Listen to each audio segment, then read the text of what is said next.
¿Sabías que hay una palabra que aparece 165 veces en tu Biblia, pero que al traducirla, se perdió el secreto más grande sobre la vida eterna?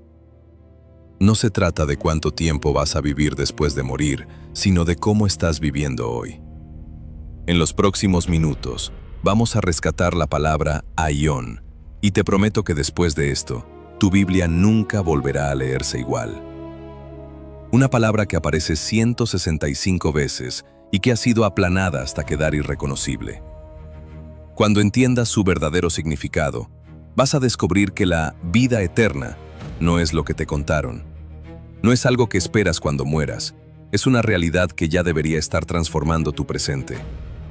Quédate, porque lo que vamos a ver en Efesios 1 cambiará tu lectura del Nuevo Testamento para siempre. Imagina que estás en Éfeso, año 60 después de Cristo. Es una de las ciudades más cosmopolitas del Imperio Romano. Filósofos griegos caminan por sus calles.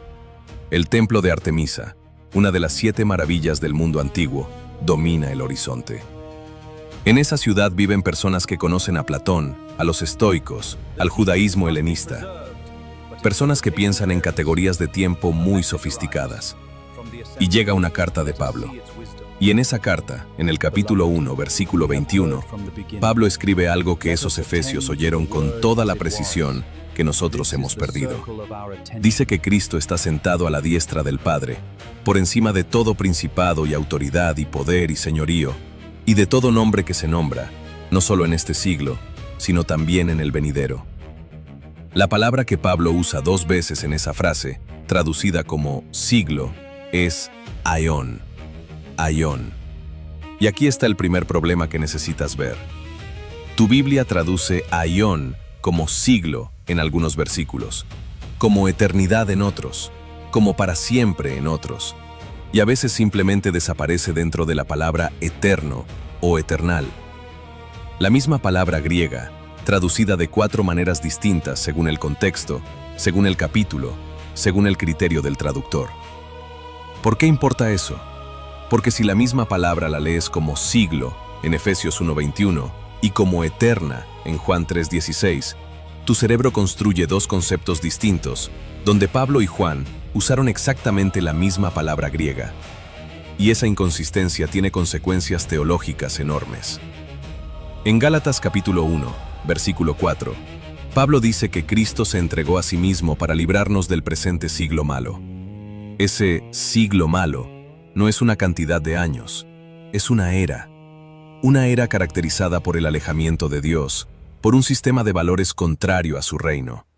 Eso es aión, no tiempo que pasa, calidad de existencia que caracteriza una época. Pero antes de entrar al Nuevo Testamento, necesitas saber algo sobre cómo el mundo griego ya usaba esta palabra siglos antes de Pablo. Los filósofos usaban aión para describir una era completa de la historia. No una fecha en el calendario, una era, un periodo caracterizado por cierta naturaleza, cierto orden, cierto tipo de vida. Platón distinguía entre el aión, que era la realidad divina y perfecta, y el cronos, que era el tiempo medido y fragmentado. Aión era la vida en su forma más plena. Cronos era el tiempo que corre y se acaba. Cronos es el reloj que te dice que llegas tarde al trabajo. Aión es la plenitud que sientes cuando estás en el propósito para el que fuiste creado. Y Pablo usó exactamente esa distinción en Romanos 12:2. Dice: no os conforméis a este siglo. Ese siglo es aión. El apóstol no te pide que no copies una moda.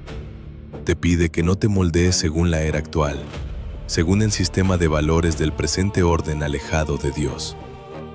Imagina que Cronos es la línea horizontal del tiempo, pasado, presente, futuro. Pero aión es la dimensión vertical, la profundidad y calidad de Dios que cae sobre esa línea. Adoptaron la palabra aión y la llenaron de contenido bíblico. Y cuando llegaron Pablo y Juan y los demás autores del Nuevo Testamento, heredaron ese peso filosófico y teológico combinado.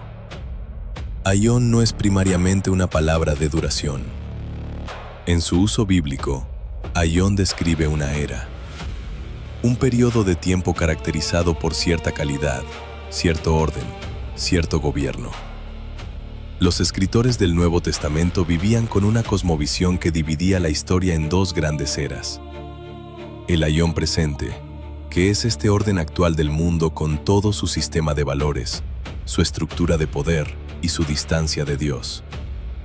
Y el aión venidero, la era futura que Dios inaugurará cuando su reino sea plenamente establecido. Dos eras, no dos duraciones, dos calidades de existencia. Detente aquí un momento. Piensa en esto. ¿Cuántas veces has orado por algo para la vida eterna? ¿Cuántas veces has consolado a alguien con la promesa de que, en el cielo, todo estará bien? ¿Cuántas veces la esperanza cristiana quedó reducida a algo que empieza después de que mueres? Sigue con esa pregunta, porque lo que Pablo le dijo a los Efesios en el año 60 dimensiona esa idea. Vuelve a Efesios 1:21.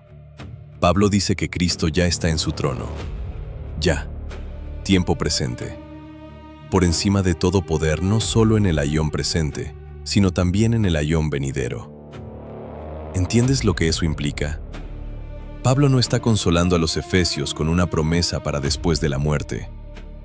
Les está declarando que la autoridad de Cristo abarca dos eras completas, la era actual y la era futura, y que en ambas Él ya tiene el dominio.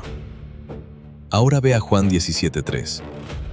Jesús ora en el jardín la noche antes de su crucifixión y dice: «Esta es la vida eterna». La palabra eterna ahí es aionios, y luego define lo que eso significa: que te conozcan a ti, el único Dios verdadero, y a Jesucristo, a quien has enviado.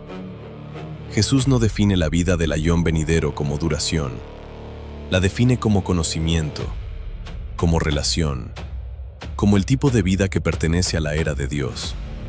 No es vida que dura para siempre, es vida de la era venidera, la vida que caracteriza el reino de Dios.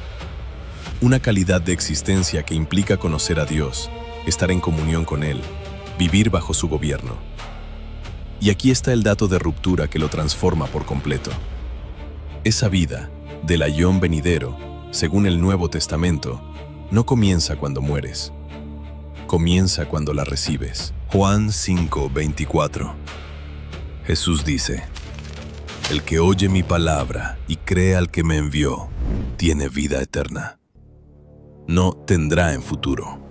Detente. Lee esto otra vez. Tiene. No dice que la tendrás en el cielo como algo guardado. Dice que la eternidad ya se está desarrollando en tu vida hoy. Tiene. Tiempo presente. El que cree ya está viviendo con la calidad de vida que pertenece al aión venidero. El que cree ya cruzó la dimensión entre las dos eras.